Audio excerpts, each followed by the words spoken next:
wise man by the name Kalidasa. Way back, he wrote a brilliant drama by name Vikramoorvashiyam. In that he says very prettily something which is applicable even in the year 2013. He says, Puranam ityeva nasadhu sarvam nachapi navyam nachapi kavyam navamityavadyam santaha pariksha anyatara bhajante murkhaha paraprabhyayanehi buddhihi. He says, just because something is old and established doesn't mean it is faultless. Or something is produced afresh, don't think it is good.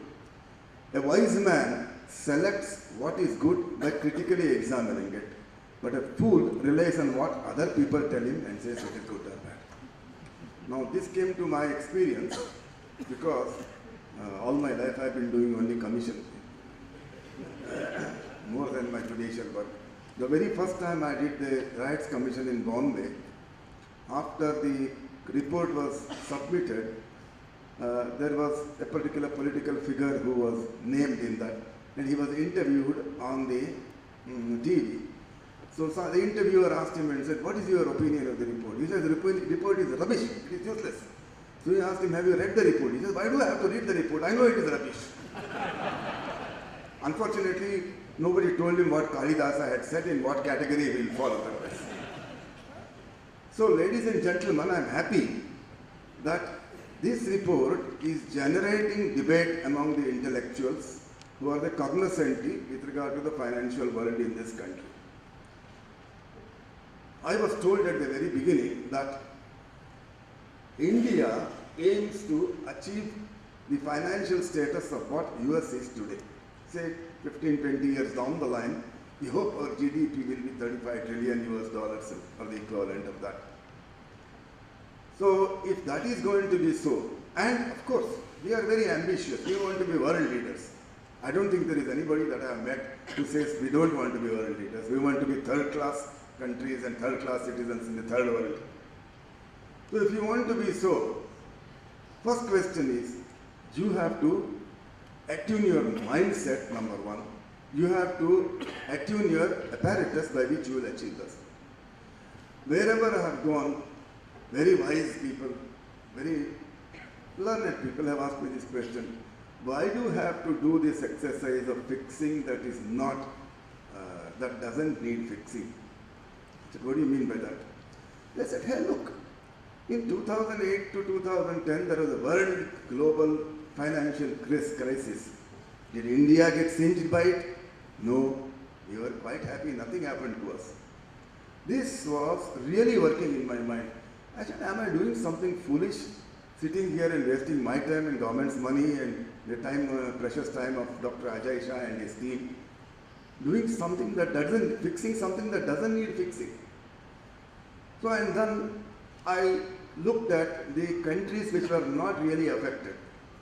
One was Canada, the other, of course, was Singapore, and then Australia. To some extent, UK. America was badly hurt, so I said, let's leave America out of it. I made it a point to travel to these countries, interact with the topmost people in the financial field, governors of the central bank, finance ministers and this. And everywhere I posed them this question. And their answer was very illuminating to me, and it sort of heartened me up, saying that yes, I'm not in a fool's paradise, I'm doing something useful. Their answer was twofold. One was, whatever reforms you want to make, you do it in peacetime, not under an emergency situation. Now, unfortunately in India, the thinking is otherwise. They wait till the water level reaches the nose, thrash about, and allow the water level to go down by 6 inches and say we have survived. This is precisely what has happened in 1990 when all our gold was to be auctioned and we were supposed to be told that you have to be written off the world map. Then we suddenly brought in a whole lot of economic liberalization and we survived. We were able to raise our head above the water level. This is exactly what happened. Very recently we saw, and the credit rating agencies were saying that yours all junk rate. Then we woke up and said, hey, let us do some important things. Do we have to do, if you want to do something useful, restructure the mechanism, do it when you have peace time, when you have ability to think. So, and look at what is happening. We built a whole lot of flyovers. We are thinking of the metro, we are thinking of the monorail, which should have been thought of and implemented 25 years ago. Because by the time all this gets implemented, the traffic density would have gone up by 15 times more. So all your bridges, all your transportation mechanisms all get outdated. This is precisely what will be repeated in the financial field unless the powers that be take cognizance of what is happening and act on a broad footing and say, yes, let's bring about some reforms. And my other answer to people, the doubting Thomases who have always asked me and say, hey, look, we survived the global emergency, global financial crisis, didn't we? To them I answer and say, yes, if you shut down all the windows and doors of your house, the storm outside will not touch you. You'll say, I survived this storm. But don't forget, somewhere down the line you will suffocate and die. Therefore, it is necessary to keep your options open, necessary to relate to the world outside so that you are not isolated and die a suffocating death. And finally, if you want to compete on the Grand Prix, I can't say my ambassador car is still working. It works. Every time something goes wrong, the mechanic says, "Aaj ye nahi chalta hai, aaj wo nahi chalta hai." But I still take it to him and he repairs it and I run. But I can't run a Grand Prix on that. I can run within the city of Bombay with great difficulty navigating the potholes. But if I had to run a race, I cannot run it. This is exactly what has happened. You want to be a first world leader. You want to compete with America shoulder to shoulder and say, yes, we are equally good. Then we want to have a system which can beat them, if not at least compete with them. Therefore, you have to design your systems today, thinking 15 years down the line what it should be. This was the objective that the Commission set for itself. And with a lot of brainstorming, with a lot of interaction with various experts in the field, with a lot of cognoscenti from here and from abroad, academicians, top industrial captains, everywhere, we have come out with what we thought was the best of the thinking. And then we have formulated in the part of a report and in the form of the financial code. Because this is time not for tinkering, not for a screw here, not for a screw there, the wholesale review of that.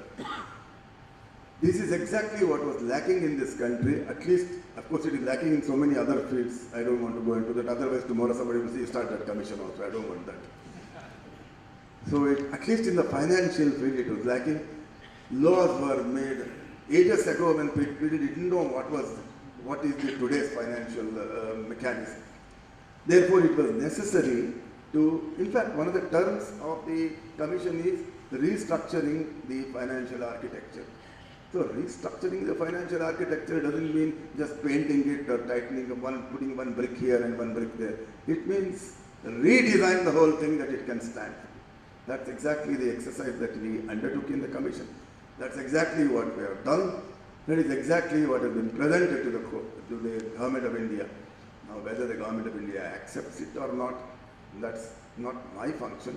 That's not my concern also. Although as a citizen I am concerned.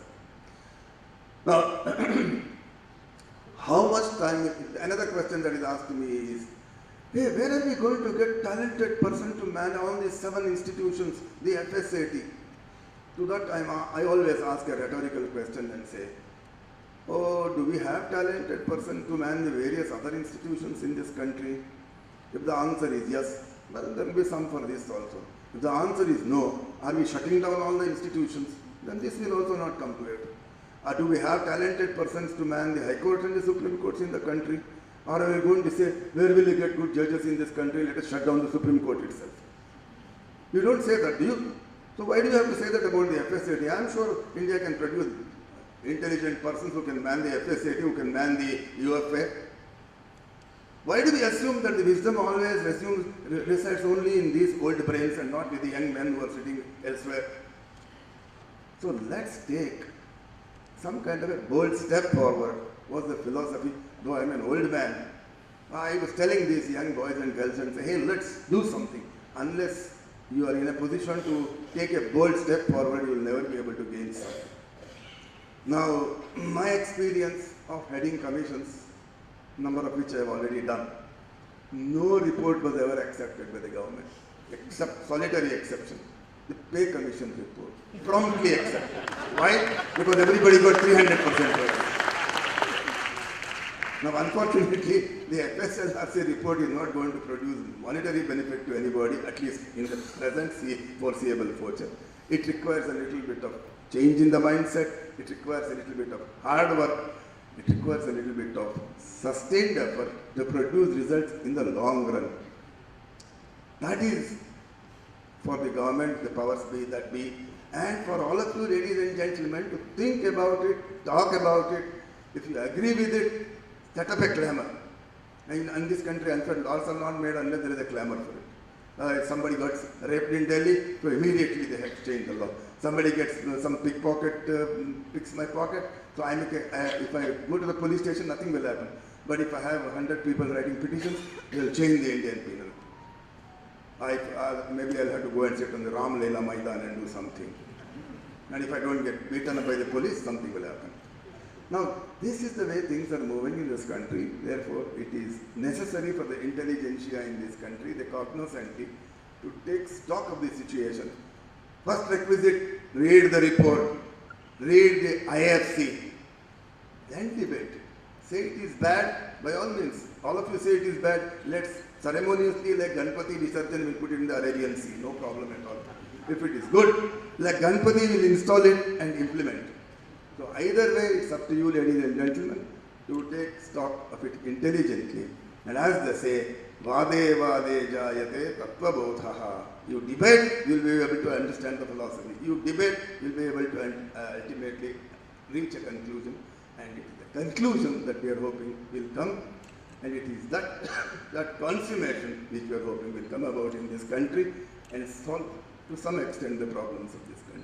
Thank you very much for inviting me. I have great pleasure in inaugurating this seminar, and may this seminar produce some kind of intellectual debate that will be a model for the other seminars. Thank you very much.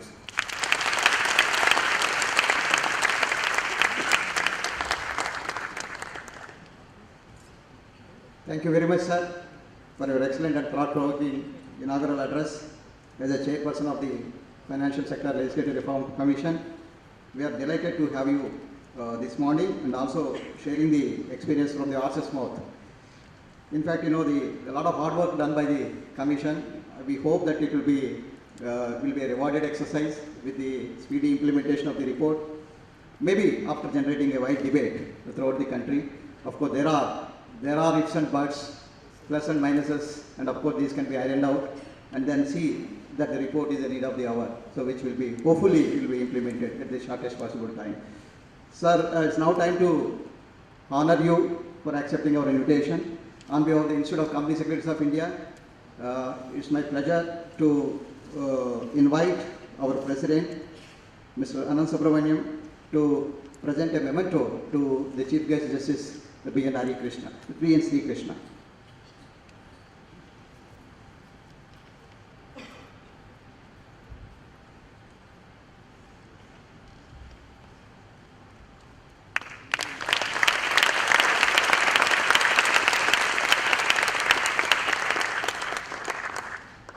Thank you very much, sir.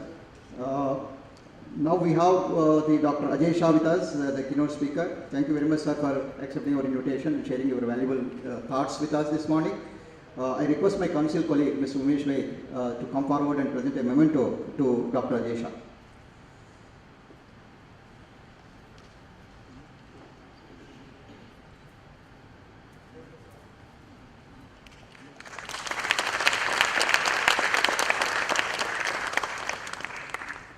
Now the Bombay Stock Exchange also wanted to do the honors of presenting the mementos to the dignitaries. I request Mr. Chauhan to present a memento to the Justice Sri Krishna.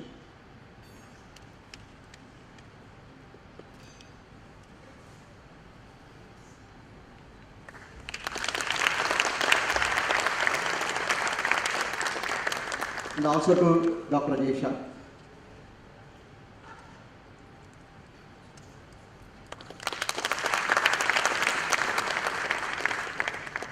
We have other important dignitaries also present this morning. The BSc wanted to present a small memento to them. Request Mr. Ashish Chauhan to present a memento to Dr. Anup Wadhwan, IAS. I request Mr. Wadhwan, Dr. Adwan to come.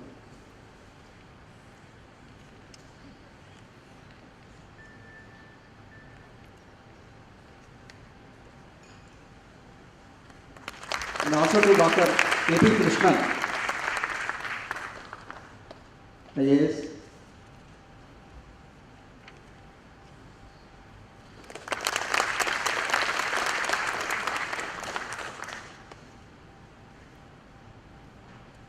BSc wanted to give a memento to our president, to CS Ananta Subramanian. Request Mr. Ashish Chauhan. So with this, we conclude the inaugural part of the one-day national seminar. I request all the participants to kindly join for tea.